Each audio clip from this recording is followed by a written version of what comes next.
the iPhone and the App Store changed everything. 50-second game, Angry Birds. Too early, too late. 10 hours later, I'm in Hong Kong.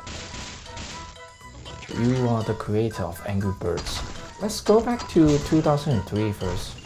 So why you decide to found Rovio?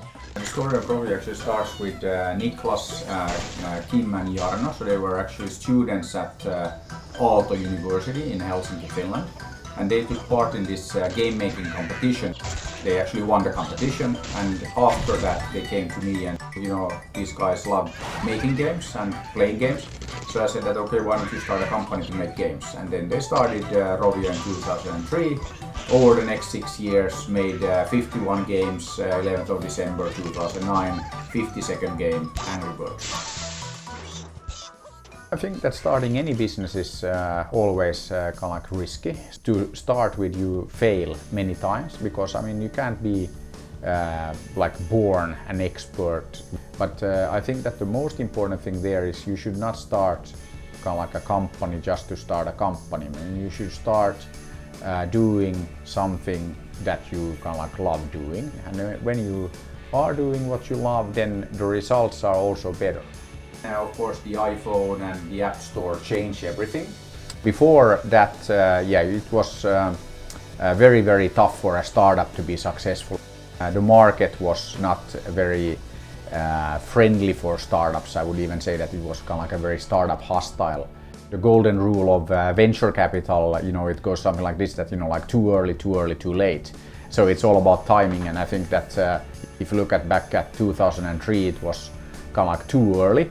But on the other hand, many of the companies that are very successful now in mobile games and in games in general, they started back in that times.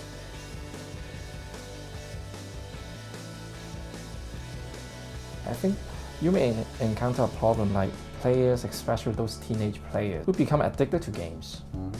So parents may take games as like evil monster. Like, what's your opinion on that? The model in Asia is very different. Long school days, massive amounts of homework. So then I always, like that, okay, wait a minute, that how can you do that? That then there's like no time for the kids to actually like reflect and have fun and like actually learn. Whenever you play games, you always learn. We've been studying this like since the 80s in Finland, that boys speak better English than girls. Why? Because they play more games and the games are in English. So I think that it's a great example of the fact that no matter what you do kind of like around games or like what you do in general, you always learn. I saw your interview from Times. So when you guys hit like 500 million, so you're saying something like, oh, we're gonna hit like 1 billion in China, and there you go, like you guys hit like 1 billion. Yeah. What's your perspective for China's mobile gaming market? Like, it's China, I think, for most things is the biggest market, kind of like for on the planet. If you want to be kind of like major player in the world, then you need to be a major player in China. I think that there's no way around that, and I always tell people that if I want to know what's going on in the world, I need to know what's going on in China. The area here to get more collaboration between like Hong Kong and Shenzhen and beyond.